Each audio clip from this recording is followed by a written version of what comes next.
Good morning everyone. Now let's see next theorem on topic linear independence. Yes, linear independence. So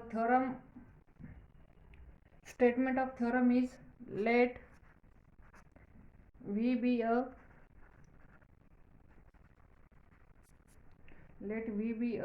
vector space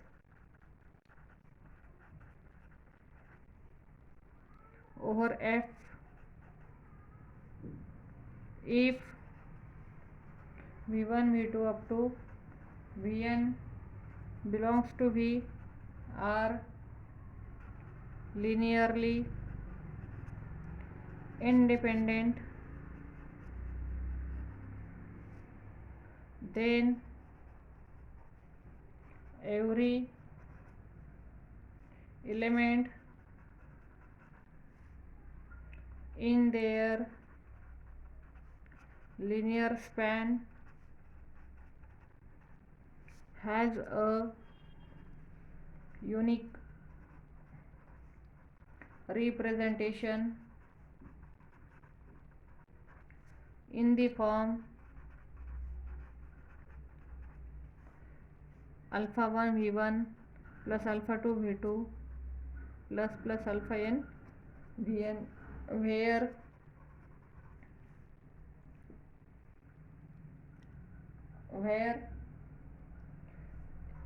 we know all scalars belongs to field F. So proof is very easy.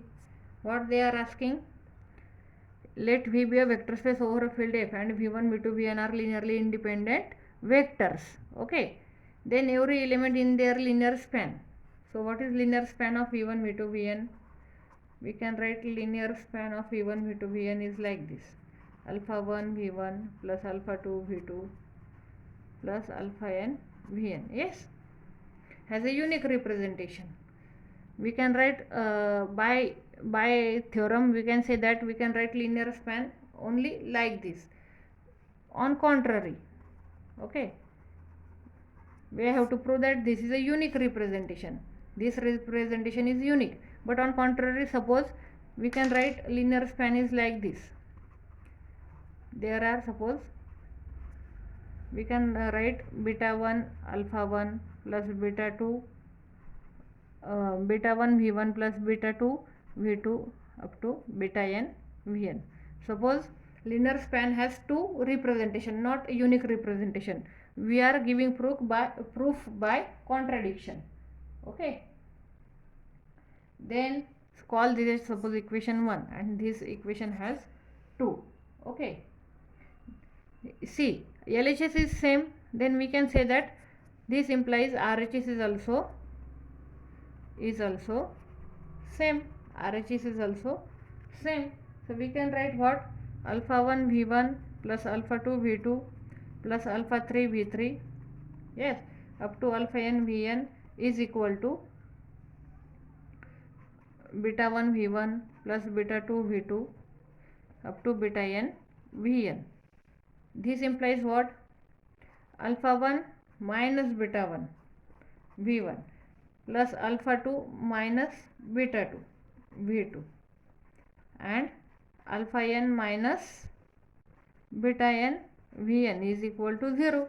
Yes, and they have already given that these vectors are linearly independent. Means what? All these coefficients of all vectors are 0. So alpha 1 minus beta 1 is equal to 0 because they have given vectors are linearly independent. Alpha 2 minus beta 2 is equal to 0.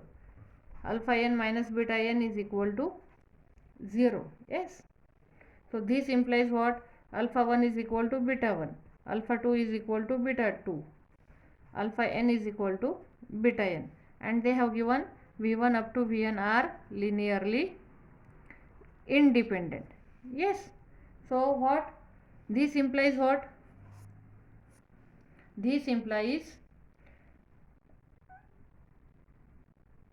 L of V means all these vectors v1 v2 vn belongs to linear combination of V has a unique representation, representation, and hence proved, and hence proved.